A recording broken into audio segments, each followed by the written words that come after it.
Shalom uvrochim habaim, hello and welcome to Stairway to Hebrew. I am Ori and we continue with our series of Hebrew alphabet.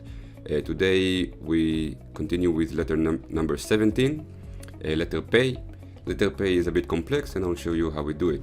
As always, I'll show you both the print version, which is used by books, used in books, subtitles, road signs, newspapers, etc., and the cursive, the handwriting, which we use when we write with our own hands. So the print one is like this. So you start here, left, go up, go right, go down, go left. It's almost like a circle, but you don't close the circle because you have this line here. So this is Pei by print, and this is Pei by cursive. So it's almost the same, but the opposite. This one starts here, and the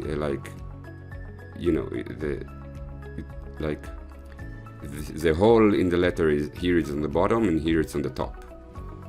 So it's almost the same, but mirror, like double mirror. So this is Pei. Now the thing about Pei, or you could write it with a Y, but it doesn't matter. The thing about Pei is that it has three versions. One is, I'll do now only the print one.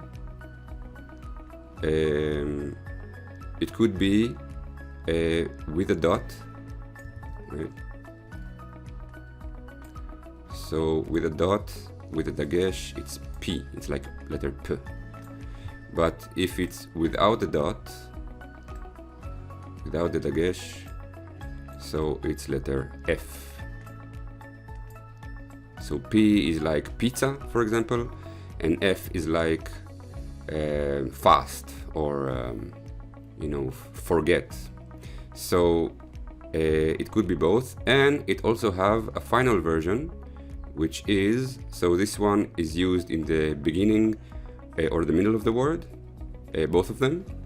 And the final letter, the Pei Sofit, we already saw Kaf Sofit. Kaf also have Kaf Sofit, Mem also has Mem Sofit, Nun also has Nun Sofit. So this one is Pei. When it's Pei Sofit, it's only F.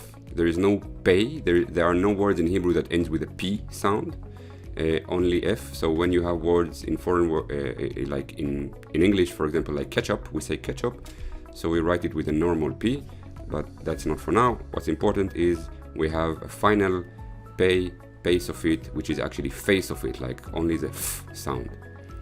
So how do you do Pei Sofit? It's like this, okay? It's a bit like Kaf Sofit, if you remember, but without these two lines at the end. And the cursive Pei Sofit is quite complex. I will show you slowly. It starts like cursive Lamed. If you remember, cursive Lamed starts like this, and then it goes left here, and then go down. So this is Pei Sofit. So I write, it's not even called, it's called Pei Sofit, but it always represents F, like F. So I will call it face of it.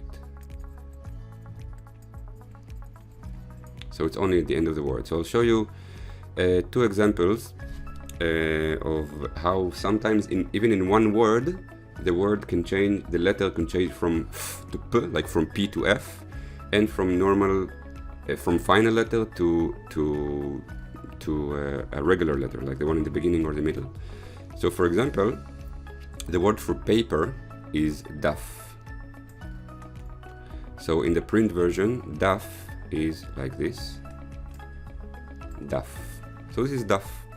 But if you want to say papers, so usually the ending of plural is either im, yud mem, or ot, vav taf. We didn't see the letter taf yet, but mem we have seen. So what's interesting here is that the word daf, when you write in plural, the word daf becomes dapim. So two things happen here. First of all, I will write it in the cursive. Oh. So da pim. So this is paper, daf, and this is dapim, papers. So you see two things. First of all, the final letter, here it's the final letter, so it's Pei Sofit. And then it changes to, when you add the plural, it changes to regular Pei.